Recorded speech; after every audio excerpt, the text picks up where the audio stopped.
Preparation always depends upon priority and planning. आपकी life में अगर प्रायोरिटी नहीं है, पहले क्या करना है? आप आईएएस की तैयारी करने जा रहे हैं, आप राजनीति करने जा रहे हैं, मेंबर ऑफ पार्लियामेंट का चुनाव लड़ना है, तो प्रायोरिटी सेट करना है। If you don't set your priorities you will be gone. 98% Delhi में लोग जो मुझे मिलते हैं, they don't have any priorities. जिनको प्रमोट करना है, पढ़ो सब लोग, ध्यान करो। ह्यूमन बॉडी में 2 पेट होते हैं, there are 2 bellies in human body. एक ये पेट है, एक ये पेट, दोनों बेलीज हैं, और ये दोनों अपने चॉइस का खाना खाते हैं। अगर आपको कल आईएएस बनना है, अपनी इस बेली को अभी से इंप्रूव करिए, digestion power. Preparation always depends upon priority and planning. आपकी लाइफ में अगर प्रायोरिटी नहीं है, पहले क्या करना है? आप आईएएस की तैयारी करने जा रहे हैं, आप राजनीति करने जा रहे हैं, मेंबर ऑफ पार्लियामेंट का चुनाव लड़ना है, तो प्रायोरिटी सेट करना है। If you don't set your priorities you will be gone. 98% Delhi में लोग जो मुझे मिलते हैं, they don't have any priorities. 7 महीने कोचिंग हो जाती है, फिर आते हैं, सर बहुत बेचैनी हो रही है, तो पैदल चले जाओ दिल्ली से पुणे तक, या तो तुम बचोगे या बेचैनी। तुम्हें बेचैनी इसलिए हो रही है, तुमने अपनी प्रायोरिटी सेट नहीं की। अगर इस क्लास में 200 लोग बैठे हुए ना, तो everyone will have a different priority. Ambedkar का जो पहला मैसेज है ना, प्रायोरिटी बेस्ड प्लानिंग। अब डॉक्टर अंबेडकर को इतने मल्टीटास्क काम करने थे, फियर दूर करना था लोगों के मन से, इज्जत दिलानी थी लोगों को, एजुकेशन देना था। तो पहला ऑर्गेनाइजेशन उन्होंने कौन सा बनाया? First organisation doctor Ambedkar. देखो कैसे कोई आदमी, प्रिपरेशन, दुनिया में आपका गोल क्लियर होना चाहिए। If you don't have a clear goal you will roam here and there. उनका गोल क्लियर है कि जो भी सप्रेस्ड सेक्शन है, suppressed including upper caste women, आपका जो प्रिंसिपल का ऑफिस है ना, वहां ऊपर 5 फोटो लगी हुई, और 5 अपने अपने फील्ड के महारथी। शिवाजी कि साम्राज्य बनाया कैसे जाता है, जमींदार का बेटा, सन of a zamindar, creating empire. Shahu ji Maharaj, you know monopoly of any particular caste in priestly section, कोई भी पूजा करा सकता है। Mahatma Gandhi, Jyotiba Phule, and then that lady Phule. और ये 5 लोगों ने जो फिलॉसफी दी है, तो 1924 में वो एक ऑर्गेनाइजेशन बनाते हैं, डिप्रेस्ड क्लास एसोसिएशन, सुने? और उस ऑर्गेनाइजेशन का ऑब्जेक्टिव क्या है? To promote education in depressed classes. फिर डॉक्टर अंबेडकर ने फर्स्ट राउंड टेबल कॉन्फ्रेंस में, अब देखो कैसे डॉक्टर अंबेडकर काम कर रहे हैं, डिप्रेस्ड क्लास एसोसिएशन बनाया, बोले एजुकेशन को प्रमोट करना है, पढ़ो सब लोग, ध्यान करो। जैसे ये पेट है ना, ह्यूमन बॉडी में 2 पेट होते हैं, there are 2 bellies in human body. एक ये पेट है, एक ये पेट, दोनों बेलीज हैं, और ये दोनों अपने चॉइस का खाना खाते हैं। आप में से बहुत लोगों को अगर करेले का जूस दे दिया जाए, आप नाराज हो जाएंगे। आप इसको बेली मानते ही नहीं। आपने एक नॉवेल उठाई 1000 पेज की, एक राउंड में पढ़ गए आप, you remember all the character, you remember all the story, पर जब हमने आपको एनसीईआरटी दी, आप 2 पेज के बाद सो गए। अगर आपको कल आईएएस बनना है, अपनी इस बेली को अभी से इंप्रूव करिए, इसकी डाइजेशन पावर को बढ़ाइए। आप यहां से दिल्ली जाएंगे, कहीं भी जाएंगे, पुणे में ही पढ़ेंगे, और पहले दिन जैसे मान लीजिए आप यहां 2 घंटा डेली बैठ के पढ़ते हैं, तो आपकी कैपेसिटी 2 घंटे की है, और फिर जब आप तैयारी शुरू करेंगे, then you will sit for 10 hours, अरे सर सब बाउंस हो जाएगा। तो priority based planning, first message of doctor Ambedkar. Upliftment of every section, second message. पहले organisation depressed class association 1924, then he goes up, education बनाओगे, इक्वालिटी दिलाओगे, लेकिन कैसे दिलाओगे?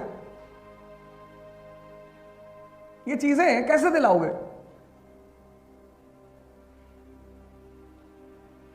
कैसे करोगे?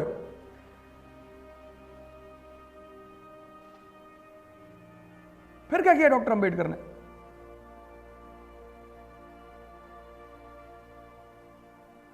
अरे यार, पॉलिटिकल साइंस की बेइज्जती ना कराओ, इतने बड़े थिंकर हैं वो। What was the next step of Dr. Ambedkar? After this depressed class association, he attends round table conference. He says to the British government कि we want political chair, हमको राजनीति में हिस्सेदारी चाहिए और रिजर्वेशन चाहिए. तो फिर कम्युनल अवार्ड 1932, सेपरेट इलेक्टोरेट, जिसको गांधी जी ने बाद में कहा कि नहीं हम यार बर्बाद हो जाएंगे. तो फिर उन्होंने पूना पैक्ट, यहीं पे पैक्ट हुआ. कितना percent reservation in central legislator? 18. क्योंकि polity is the guardian of economy and society.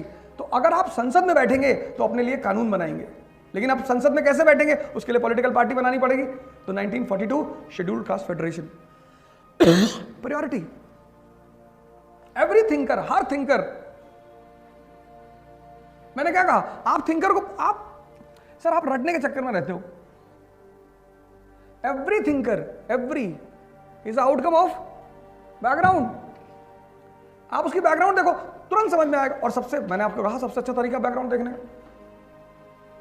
आप उस पीरियड, जैसे एक नॉवेल है the tale of two cities, अगर आप वो नॉवेल पढ़ लें तो आपको पता चलेगा कि कम्युनिज्म पैदा क्यों हुआ. आईएएस बनना की जो चाबी है ना, वो एनसीईआरटी है. एनसीईआरटी और हिंदू न्यूज़पेपर और इंडियन एक्सप्रेस, ये एनसीईआरटी पे कमांड. जैसे आपको जीडीपी अगर पता है तो इकोनॉमिक्स के जितने भी न्यूज़ हैं जीडीपी से रिलेटेड, वो आपको समझ में आएंगी. आप जब यहां से जाओगे कहीं भी तैयारी करने, एकरा जाओगे, वजीराम जाओगे, कहीं भी जाओगे, दिल्ली जाओगे, अहमदाबाद जाओगे, तो सबसे पहले चैलेंज आपके सामने पता क्या पड़ेगा? Newspaper. Fourth pillar of democracy, fourth pillar. एक भाई साहब प्रोटेस्ट कर रहे थे सीएबी के खिलाफ. मैंने कहा सीएबी क्या है? बोले ऊबर वाले मुसलमानों को बैठा नहीं रहे. अरे मैंने कहा पागल हो यार, ऊबर वाले मुसलमानों को बैठा नहीं रहे, ये कौन बोला तुमको? नहीं सब लोग कैब कैब कर रहे. अरे मैंने कहा graduate from Kanpur. Sir message पड़ा है मेरे फोन में. मैं ये पूछ, देखो कॉन्सेप्चुअल क्लैरिटी लाइफ में हमेशा रखो, एक लाइन में पूरी बात बोलो. एक मारवाड़ी लड़की जो है एक मारवाड़ी लड़के के साथ भाग रही थी, तो मारवाड़ी लड़की ने लड़के से कहा कि शाम को आना, मैं अपने घर के पीछे एक सिक्का फेंकूंगी, जब तुम उसका आवाज सुनना तो तुम मेन गेट पे आ जाना, फिर हम दोनों निकल लेंगे. तो लड़की ने एक कॉइन फेंका 10 रुपए का, फिर वो मेन गेट पे आई, लड़का गायब. उसने लड़के को फोन किया कि कहाँ हो? तो लड़के ने पूछा कि सिक्का किस डायरेक्शन में फेंका था? मैं सिक्का ढूंढ रहा हूं, I am searching that coin. तो लड़की ने कहा idiot, I am a Marwari girl, मैंने सिक्के को एक थ्रेड में बांधा था, फिर फेंका, when it made the sound I pulled it back. वापस आ जा, सिक्का मेरे पास है.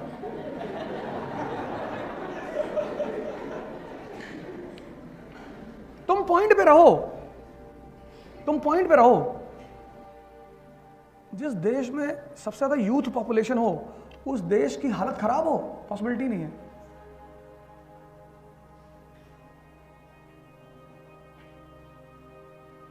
NCERT is the key of civil services. की. सर आपको कोचिंग नहीं करना मत करिए, कोई बात नहीं. बहुत सारे लोग होते हैं जो नहीं करते कोचिंग, लेकिन सिलेक्शन लेते हैं. कोचिंग आपका सिर्फ एक काम करती है, जो काम आप 15 महीने में करेंगे वो 7 महीने में करा देगी. बस पढ़ना तो आप ही को है सर, सारी मेहनत आपको करनी, लड़ाई आपको लड़नी, सब कुछ आपको करना है. कोचिंग आपका मोटिवेशन लेवल बढ़ाए रखेगी. एवरी डे टीचर आएगा, वो एक आध कहानी सुना देगा, आप थोड़ा सा मोटिवेटेड हो जाएंगे, फिर फाड़ डालेंगे. हाँ, माँ बाप के पास इतना टाइम होता नहीं कि आपको डेली मोटिवेट करें. जर्मनी में कोचिंग कल्चर नहीं है, स्वीडन में नहीं है, क्योंकि स्कूल एजुकेशन इतनी स्ट्रांग है. टीचर को पसीना आया था क्लास में जाते वक्त कि लड़के तैयार होकर बैठे होंगे, अभी भाई साहब ग्रिल करेंगे. टीचर शिवर करता 30 लड़कों में एंटर करने में क्लास में. हमारे यहाँ वाजीराम में 1000 लड़के क्लास में बैठे, टीचर आराम से आता है, good morning, good morning sir.